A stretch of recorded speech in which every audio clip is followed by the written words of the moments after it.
जय श्री कृष्ण दोस्तों, आप सभी को हमारे चैनल में स्वागत है। आइए जानते हैं कि गीता के अनुसार युद्ध करना कब जरूरी होता है। श्री कृष्ण की ये इन 4 बातों से समझें।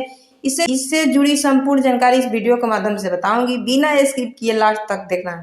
गीता में श्री कृष्ण ने युद्ध को विनाशकारी कहा है, लेकिन अन्याय की स्थिति को समाप्त करने के लिए श्री कृष्ण ने न्याय युद्ध को अनिवार्य माना है। महाभारत में जब अर्जुन ने अपने संबंधियों को सामने देखकर अपने शस्त्र नीचे रख दिए थे, तो श्री कृष्ण ने अर्जुन को न्याय युद्ध के बारे में बताया।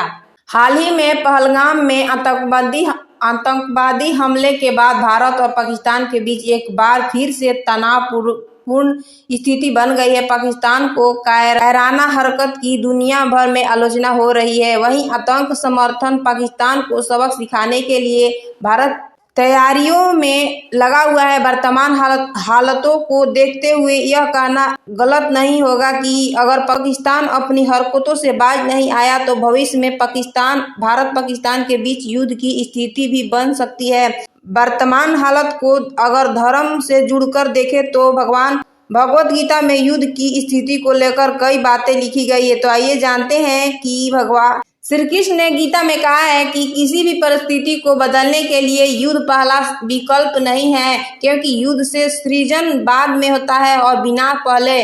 आप जिस उद्देश्य से युद्ध कर रहे हो उसे पूरा होने में समय लगता है। ऐसे में शुरुआत में युद्ध व्यर्थ लगता है। इसीलिए युद्ध करने से पहले अपने युद्ध के उद्देश्य को सुनिश्चित करना बहुत ही जरूरी है। युद्ध से पहले आपसी संवाद की जगह होती है। यह आपसी संवाद से खुले मन से अपनी बात कहने के साथ दूसरों की बात सुननी चाहिए। जब दोनों पक्ष युद्ध की स्थिति टालने का प्रयास करेंगे तभी शांति वार्ता हो सकती है।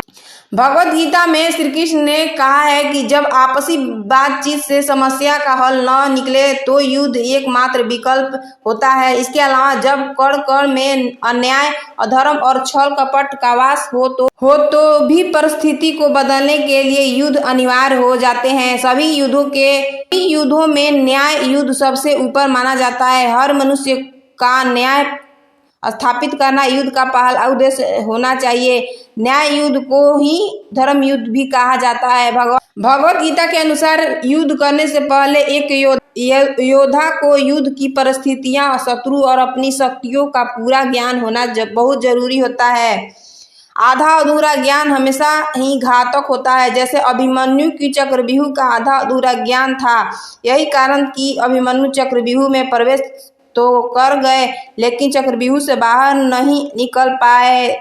इसका लाभ शत्रु पक्ष कौरव ने उठाया और वीर, साहसी और पराक्रमी होने के बाद भी अभिमन्यु को विजय नहीं हो सके। गीता में भगवान श्री कृष्ण कहते हैं कि अन्याय होने पर अगर आप हमेशा मौन रहेंगे और कोई ध्वनि तक उत्पन्न नहीं करेंगे तो इसका अन्याय करने वालों लोगों को साहस बढ़ेगा, इससे अन्याय बढ़ता जाएगा। इसीलिए गलत और अन्याय करने वाले के दिल में हमेशा दंड और भय बना रहना बहुत जरूरी है। कभी कभी युद्ध टालने या फिर दूसरे युद्ध की स्थिति से बचने के लिए भी शत्रुओं के बीच दंड का भय बनाना बहुत जरूरी है। वीडियो अच्छा लगे तो चैनल को लाइक, सब्सक्राइब, दोस्तों के साथ ढेर सारा शेयर कर देना। धन्यवाद। राधे राधे।